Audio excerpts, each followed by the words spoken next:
ಲಿಂಗೈಕ್ಯ ಡಾಕ್ಟರ್ ಶಿವಕುಮಾರ ಸ್ವಾಮೀಜಿ ಪುತ್ಥಳಿ ವಿರೂಪ ಮಾಡಿದ್ದಕ್ಕೆ ತುಮಕೂರಿನ ಸಿದ್ಧಗಂಗಾ ಮಠಾಧ್ಯಕ್ಷ ಸಿದ್ಧಲಿಂಗ ಸ್ವಾಮೀಜಿ ಬೇಸರ ವ್ಯಕ್ತಪಡಿಸಿದ್ದಾರೆ.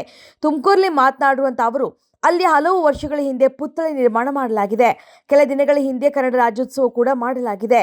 ಈ ಪುತ್ಥಳಿಯನ್ನು ಯಾವ ಸಮಾಜದವರು ನಿರ್ಮಿಸಿದ್ದಾರೆ ಗೊತ್ತಿಲ್ಲ, ಆದರೆ ಎಲ್ಲರೂ ಗೌರವಯುತವಾಗಿ ನಡೆದುಕೊಂಡಿದ್ದಾರೆ. ಯಾರೋ ವಿಕೃತ ಮನಸ್ಸಿನ ವ್ಯಕ್ತಿ ಅದಕ್ಕೆ ಕಲ್ಲು ಅಥವಾ ಬೇರೆ ಇನ್ಯಾವುದರಿಂದಲೋ ಹೊಡೆದು ವಿರೂಪಗೊಳಿಸಲಾಗಿದೆ ಅಂತ ಬೇಸರ ವ್ಯಕ್ತಪಡಿಸಿದ್ದಾರೆ.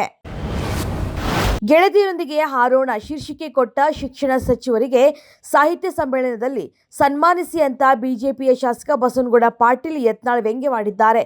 ಸಮಗ್ರ ಶಿಕ್ಷಣ ಕರ್ನಾಟಕ ಮತ್ತು ಸ್ವತಾಲೀಮು ಫೌಂಡೇಶನ್ ಜಂಟಿಯಾಗಿ ಕೇಂದ್ರ ಮತ್ತು ರಾಜ್ಯ ಸರ್ಕಾರದ ಅನುದಾನದಲ್ಲಿ ಕಸ್ತೂರ್ಬಾ ಗಾಂಧಿ ಕಲಿಕಾ ವಿದ್ಯಾಲಯಗಳಲ್ಲಿ ಬಾಲಕಿಯರ ಶೈಕ್ಷಣಿಕ ಪ್ರಗತಿಗಾಗಿ ರೂಪಿಸಿರುವಂಥ ಗೆಳತಿಯರೊಂದಿಗೆ ಹಾರೋಣ ಕಾರ್ಯಕ್ರಮಕ್ಕೆ ಶಾಲಾ ಶಿಕ್ಷಣ ಮತ್ತು ಸಾಕ್ಷರತಾ ಸಚಿವ ಮಧು ಬಂಗಾರಪ್ಪ ವಿಧಾನಸೌಧದಲ್ಲಿ ಚಾಲನೆಯನ್ನ ನೀಡಿದರು.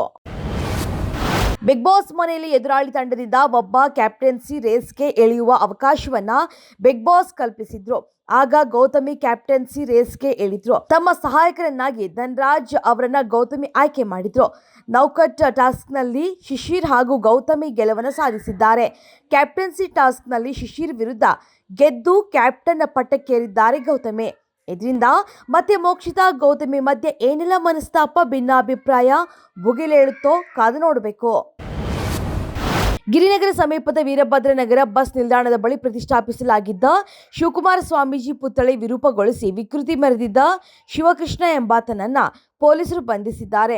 ಆರೋಪಿ ಶಿವಕೃಷ್ಣ ತನ್ನ ಮನೆಯ ಬಳಿ ಹಾಕಲಾಗಿದ್ದ ಹಿಂದೂ ಧಾರ್ಮಿಕ ಕಾರ್ಯಕ್ರಮಗಳ ಬ್ಯಾನರ್ಗಳನ್ನು ಕೂಡ ಹರಿದು ಹಾಕಿದ್ದ.